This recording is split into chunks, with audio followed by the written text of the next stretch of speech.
Took a swing at a wrecking ball and I prayed for my downfall and I found a way to wreck. Hey, what's going on, everyone? This is Mike Colleen at MikeColleen.com. It's a bloody battlefield where some go down, others heal. In the end, it's Alright, so today I want to talk about a subject that I don't think I've ever talked about. It's why narcissists can't stand to be alone, not even for a moment. They do not like to be alone, not literally, not even for a moment. pretend that you're okay. Now, if you've been hurt by a narcissist and you're in an emotional place right now, that doesn't count. Okay, so don't think if you're at a place where you don't want to be alone right now that makes you a narcissist. Okay, so not wanting to be alone doesn't necessarily make you a narcissist, but with a narcissist, it's one of the things they never ever want to do at all. Too many things to criticize, and so I leave it all behind. Don't wanna live a lie. It's funny, but this song I just picked because I like the tune, but when you listen to the lyrics, it's describing a narcissist.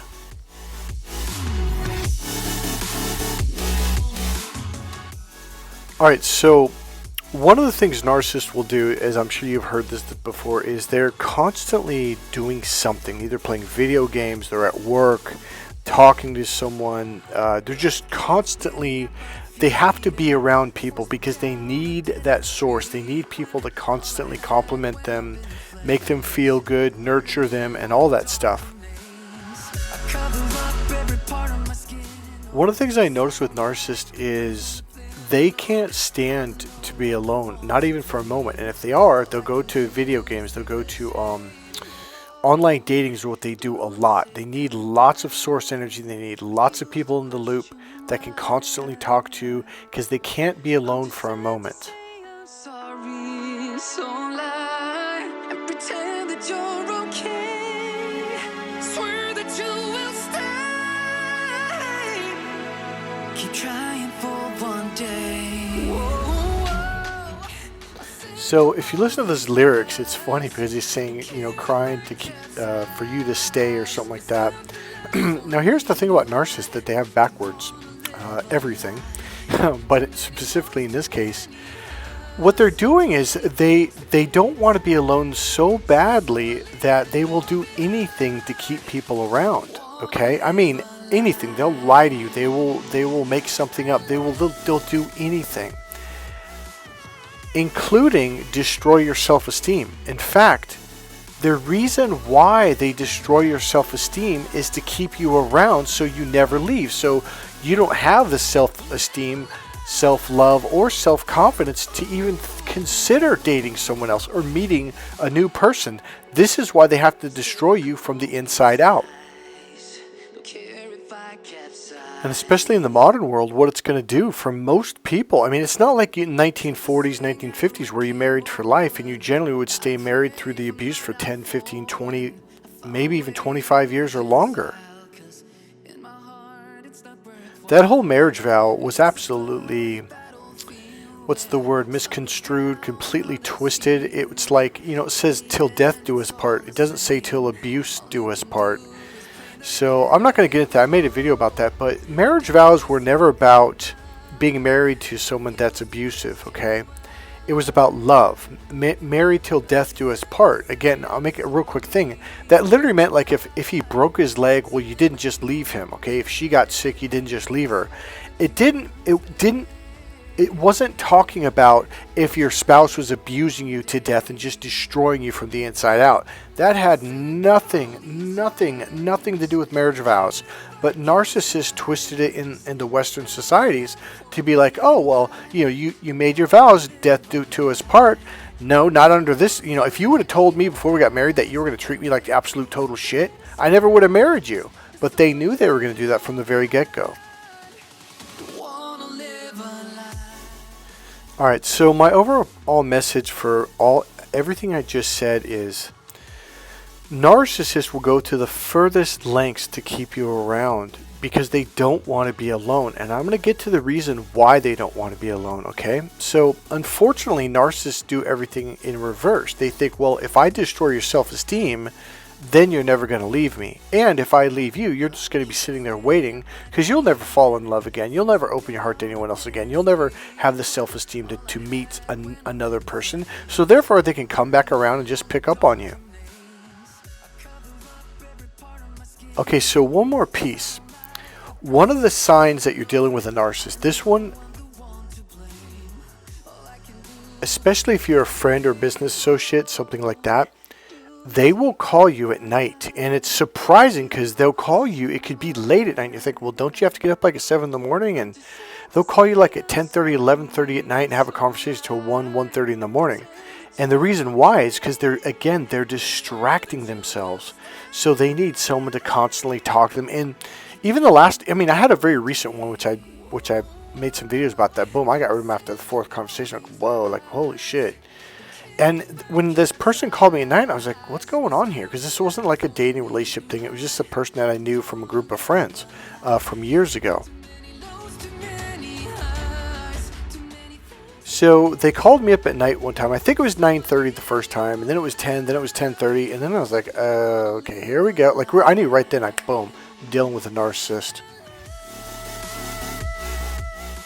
Number one, because the conversations were late at night, they had to get up in the morning. And number two, these conversations would go on and on, like, oh my God.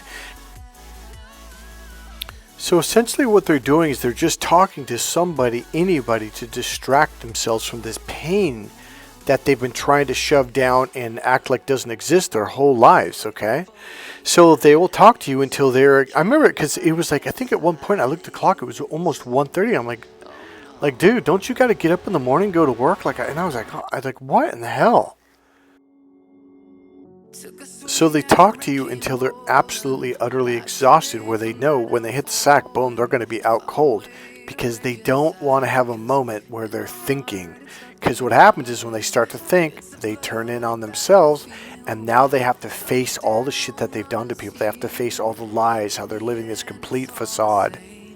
All you can do is play the game.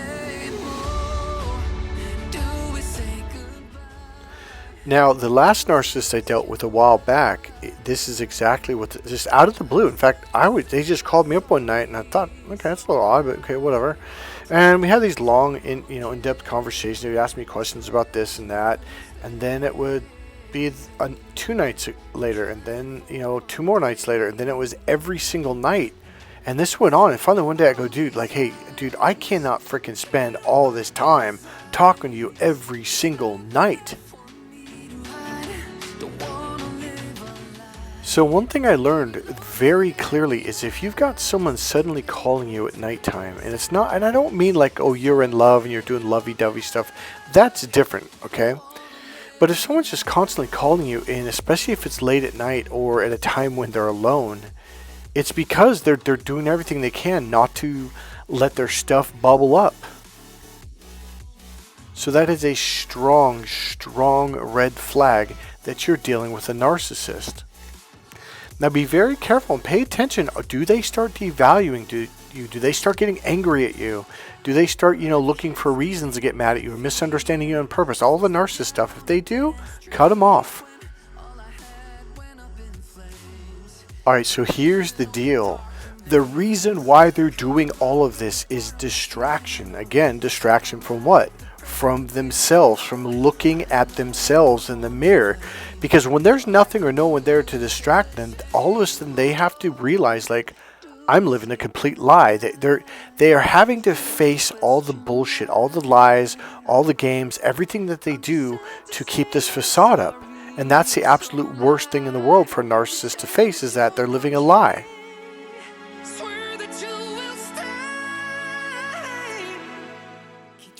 And the other thing is they have to be with the very person they hate the most, themselves.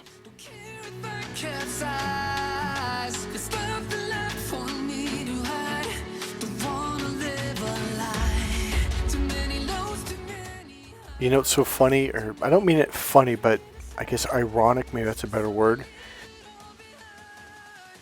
The very reason I came to that person's life was to teach them self-love, to teach them how to learn how to heal themselves, love themselves, and spend time with themselves and actually enjoy it.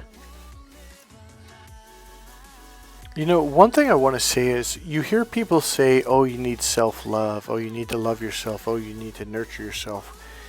But they don't really tell you how. And there is a very, God, what's the word I want to use? That's not a good word. There's very much, I forgive my horrible English here. There are techniques that very much will teach you how to reconnect with yourself. And I mean literally drop down inside yourself. You know, there's a technique that I actually teach, and I think I made a video of it. What I think I might do is download it and then re-upload that video, because it's one of the number one techniques I teach clients to how to drop down inside and reconnect with yourself. In the end, it's all the same. All you can do is play the game. Oh, do is say goodbye. Yeah, this is a real good saying. A person who doesn't defend you while someone slanders you is your enemy too. Trust me, if someone is not standing up for you while they're listening or watching someone slander you, whether it's behind your back or right to your face and they're standing next to you and they don't speak up and stand up for you, that's not a friend. Trust me, they are your enemy. So that's another person you got to cut out of your life. You know, let's talk about that subject real quick. See, the reason why you cut these people out of your life is because if they're in your life and they're not standing up for you, it's like another enemy in your camp that's stabbing you in the back, and you wonder, well, why am I in so much pain?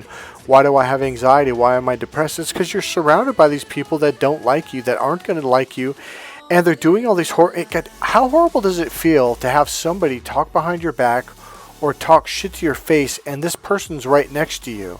And they're doing nothing. That is what hurts worse. So that's why you got to get that pain out of your life, because it'll pull the pain out of your gut, out of your solar plexus, and you start feeling better almost immediately.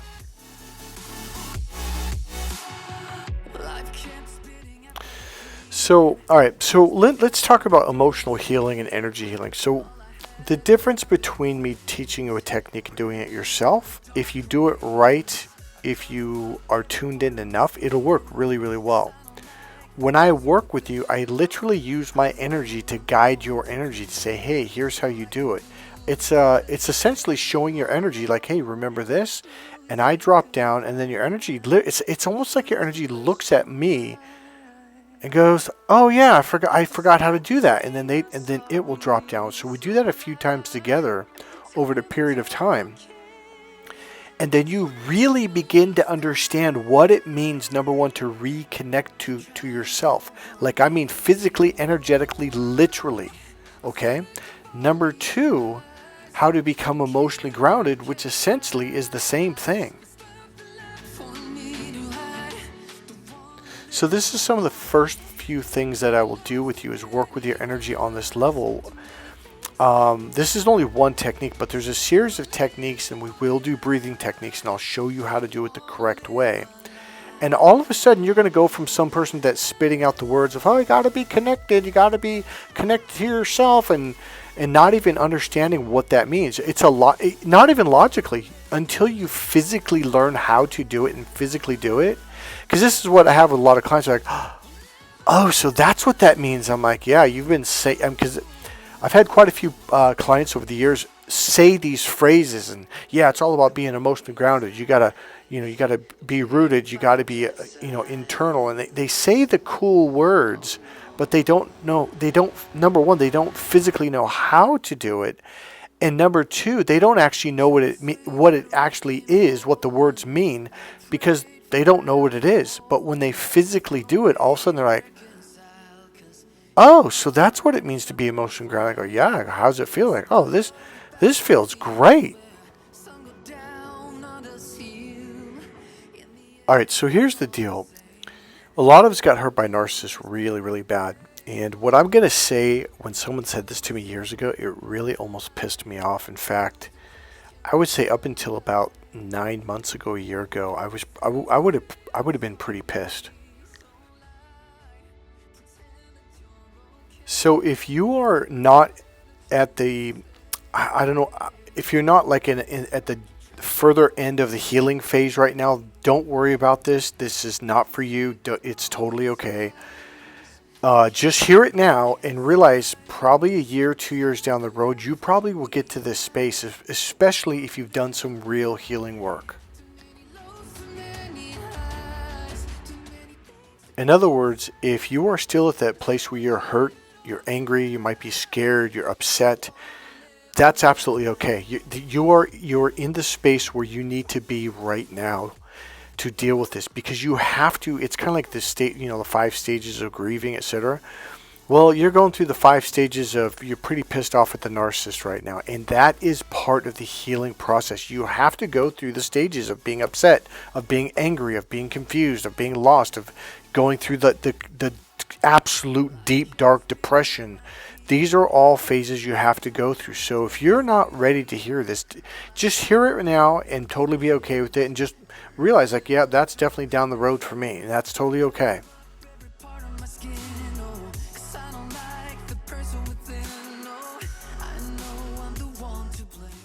All right, so here it is. Okay.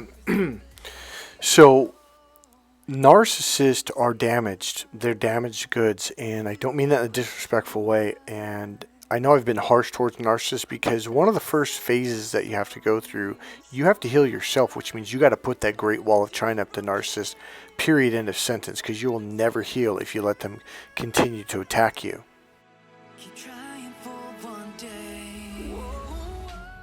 So number one, it's absolutely okay to put up the Great Wall of China, to put up the boundaries, the barriers, and be like, no, absolutely no.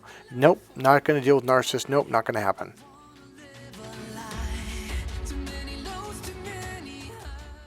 So here, this is going to be kind of sound odd. Years ago, when I was going through the final, like, holy shit, what is this? One of my first thoughts is, I have to heal narcissists. I really felt that was my calling, because everything I just told you in this video about 2 minutes ago, it's all about, okay, the reason why narcissists are so damaged and so completely, totally messed up is because they refuse to go inside, and the right brain is the internal brain. They refuse to feel their emotions because there's a lot of pain in there. There's a lot of self-hate. There's a lot of self-torture. There's a lot of self-abuse. There's a lot of self-dialogue that is not good at all. It's negative self-dialogue. That's all they do to themselves. Here's the thing. What they're doing to you is what they're doing to themselves.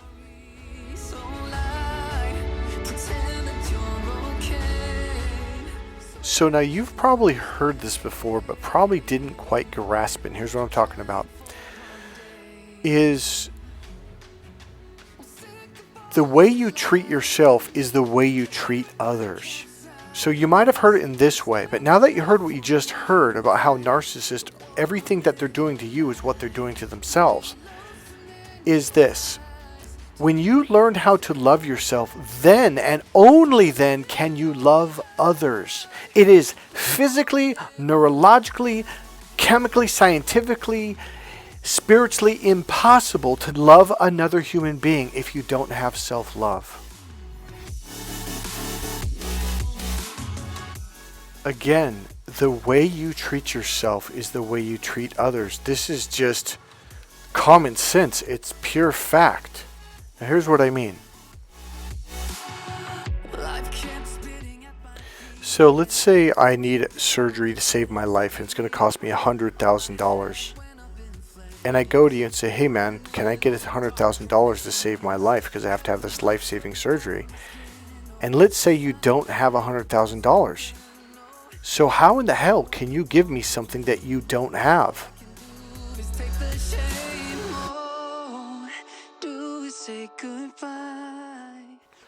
So all of us, when we first go to a party or to a meeting or even to church, even if it's something we do on a daily basis, it's like you're on your best behavior. But it's when you get behind closed doors, when you're with people and you become more of yourself, where you're not putting all this energy into being a good person, responding in the right way like you're supposed to publicly, right? That's when the real you comes out. And guess what? Narcissists are just masters of that. They just do it better than anyone else. They just go out in public and they're nice to every single person except for the target. And it's the target that they attack in the car, behind closed doors, at home when no one's around. That's who the real person is.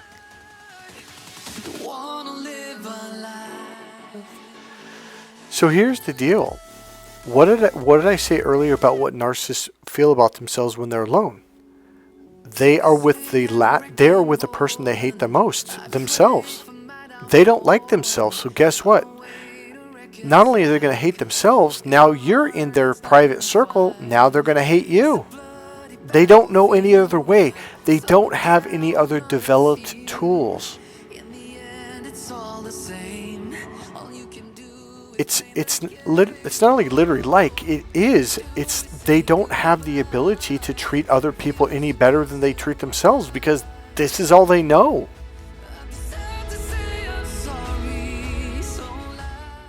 So for most of you on my channel, you're empaths and light workers and you're healers. So the reason why the narcissist picked you is because you have a very strong, loving, nurturing energy. So you are a good person. They just lied, and not just lied, they did a lot of mind fuckery, excuse my language, but they did a lot of mind twisting to convince you that you're not a good person, that you're not a loving person, that you're this. They tried to convince you that you are them and that they are you. And that's the whole goal, is convince everyone that, the narcissist is a good person and the empath isn't. It's a total facade. And any decent person will see through the facade. Even their flying monkeys know the narcissist. They know that they're lying. They're not dumb. So number one, you are a good person. That's what you have to remember. That's what you have to reconnect to. You have to realize, hey, you are the loving person. That's why they picked you. Alright, so I'm going to play this piece back to really clarify. I just copied it, something I said about 2 minutes ago. So I'm going to play it right back right now. So, okay, the reason why narcissists are so damaged and so completely, totally messed up is because they refuse to go inside, and the right brain is the internal brain. They refuse to feel their emotions because there's a lot of pain in there. There's a lot of self-hate. There's a lot of self-torture. There's a lot of self-abuse. There's a lot of self-dialogue that is not good at all. It's negative self-dialogue. That's all they do to themselves. Here's the thing. What they're doing to you is what they're doing to themselves. And this is why, number one, narcissists treat you so horribly. It's all they know. Number two, this is why they can't spend a moment alone. Because, okay, it's really simple. Think of it like this. When they're alone, who's there for them to treat like shit? Themselves. So it's like a robot that's on automaton, and it's constantly going. So it's treating them like shit. It's talking shit to them, cutting them down, everything that they would do to you. But since you're not there, well, it's got to go somewhere. So now it's turning on themselves on the inside, and that's what they can't deal with. So if you're not there, it turns on themselves. If you're there, it turns on you. Get it? Really simple. Alright, here's another way of understanding this. So let's say you had a father that just treated you like shit and always told you you're a piece of shit, you're no good, just horrible things, right? Well, what happens is, let's say their father died 20 years ago, but they're in a relationship with you and you're at home alone with them, and let's say you say something that was innocent, had no intentions, nothing negative, no nothing, and they look at you and go, wait, what did you say? How dare you? And you're like, whoa, what's going on? What are you pissed off about, right? I know a lot of you have had that exact experience. So here's what's going on. They have this internal dialogue. They have these things called filters. So you may have used one of the words or a phrase or a sentence that their father used when their father was cutting them down. Now, did you know this? No, you're just saying, hey, do you want to go to McDonald's and get a burger?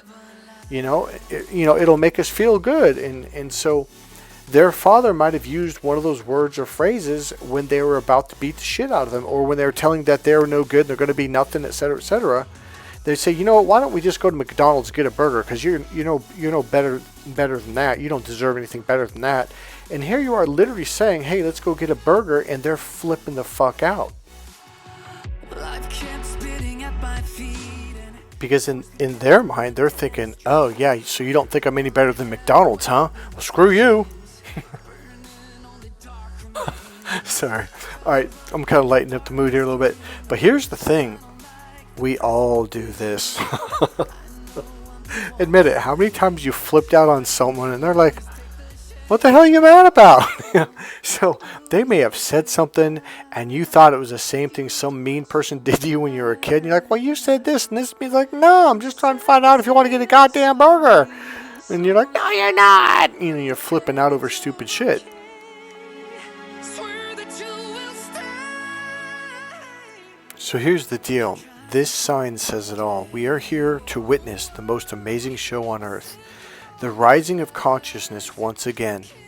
I am telling you, yes, we are at the end of times, but the key word is not the end of the world, it's called the end of times, okay? We've transitioned from the Pisces age into the Aquarius age. It literally is a physical, like how we are moving through the universe, okay? Different segments of the universe are literally named Pisces, Aquarius, Cancer, Scorpio, etc., etc. We are just now coming out of the dark ages. We see the Pisces is the two fish spinning, so it's underwater. So underwater is darkness. In fact, I just heard a tarot card reader recently. I think it might have been a spiritual person. But the Piscean age and energy is about control. It's about being imprisoned. Okay, a lot of it's about getting out of jail. Okay, so when we're going into the age of Aquarius, we just entered that in the year 20. It depends on what you listen to, but 2012, 2014 is essentially when we entered the age of Aquarius. Some people say it was 2002, etc. But we have officially, as far as I'm concerned, we are in the age of Aquarius. But we're going through the transition phase, and that's why right now we are so kind of on edge, chaotic. People are breaking into stores and stealing shit everywhere. Crime is through the roof. When you shift from one age to the next, it's really, really hard because the people that were in power in the old age, they liked the power, they liked the money, they liked the control, but now they have to let go to the new way, and they don't want to because they don't function very well in the new way. If you haven't figured it out yet, who do you think has been in control of the Piscean age? Now, each age I think is, I forget, it's 1200 years or 2000. I forget how many years in an age, but it's a long time. I think it's 2000 years approximately. So who do you think was in control during the last age? Think about it for a second. So I leave it all behind. Don't wanna live a lie. Leave it all behind, don't want to live a lie. If you said narcissist, you are absolutely 100% correct. And right now they are fighting for their lives. They are fighting for control because they know that the old way was wrong. They know that we see it now. They know that we know it's wrong. And they know that it is all falling apart. It is all crumbling now. Because we're starting to see through. You ever heard the phrase, like unveiling the veil or lifting the veil? It means you're starting to see some things that you never saw before. And a lot of you think, what's going on? It's always been going on. It's been going on in the 90s, the 80s, the 70s, the 60s, the 50s, the 40s, the 30s, all the way back to the king and queen days. Everything that you are beginning to see when it comes to narcissist abuse, how they lie, gaslight, all the mind games they play, you're seeing it now. It's always been there. Well, maybe not always, but always in the last age. So again, that's either 1200 years or 2000 something years per age. So here's the thing. Narcissists are also becoming aware of how fucked up they are. They're really, see, you gotta, oh God, can you imagine being a narcissist right now when the light is shining on all your issues? Too many things to criticize. So I leave it all behind. Don't wanna live a lie. Oh my God, this song is exactly on target every time I stop talking, and that's exactly what I'm talking about. It said too many things to criticize, so I leave it all behind. Something about living lies. I mean, this is like so perfect when I stopped on that. So that's exactly what narcissists do. They're like, fuck that, I'm going to leave all that shit behind, act like it never happened, I'm just going to live a lie. I'm sick of all these lies. Don't care if I capsize.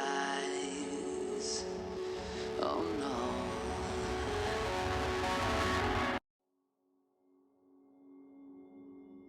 And you know what the song just did? That's exactly how narcissists need to heal, is you don't care if you capsize. It's like you just completely surrender to it 100%, and you completely let go of control.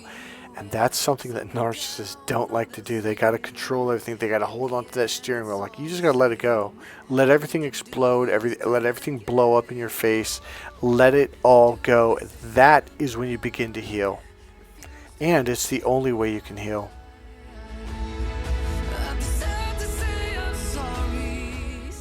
So personally, I am fascinated at watching.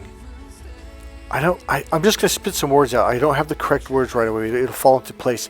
I'm absolutely fascinated with watching the development of narcissists. Like, what's going to happen? Are they actually going to start healing? Because I do believe they are in the very, very first stage right now. They are going, holy shit, I am one seriously fucked up being. I mean, because their whole life, no, because the way it used to be in the dark ages, like, they could get away with it because enough of them were in control that when they went to court, the judge looked down like, oh, fellow narcissist, yep, you're innocent, let you go. Oh, they found you guilty? Oh, then I'm going to give you $100 fine. No big deal. Have a good day, sir. Right now, people are calling them on their shit on every single level, from the bottom all the way to the top to the governmental level and everything in between. And they are running scared. They are panicking. They are freaking out. They're, what do we do? Let's lie. What lie should we say? What's the next lie that's going to come along? I mean, they are just on every level, from the government down. The thing about it is, it's too late. People see it, and they know that we see it. But in typical narcissist fashion, they are doing everything they can to cover it up and act like it doesn't exist and it's not real. It's too late. Refuse to question why. I'm too sad to say I'm sorry. So lie and pretend that you're okay. Swear that you will stay. The way out, narcissist, and even for us, is by completely surrendering and reconnecting with yourself. That's ultimately what you really, really want to do, but they think that's where the pain is. It is, but it isn't. That's another dialogue. I'm not going to go into that right now. So my fascination right now is watching narcissists, and I don't know if I'm ever going to work with one, or we'll let time see, because the funny thing is, the tools that I teach is exactly what they need. It is 100%. This is what they need. This is the only way out. So I don't know if I'm going to do it, because I'm not willing to put up with the bullshit, the damage, just all the stuff that they do. That's the one thing. Nope, not going to do it. So unless something shifts even more than I have now, I'm not going to do that. But we'll see what happens. So I don't know if narcissists are going to eventually just die off, or if they're going to finally heal and rise. So we'll see what happens. Will they become better people or not? We don't know. And when I say heal, I mean genuine healing, not this fake, oh, just tell people what they want to hear. Nope, that's not what I mean. Alright, God bless you guys. I'll see you guys in the next video. Remember, click subscribe, click the like button, and if you want to make a donation, there's a donation PayPal link right there in the description box below the video. I'll see you guys next video. God bless you. Enjoy your life, and enjoy your day. Peace.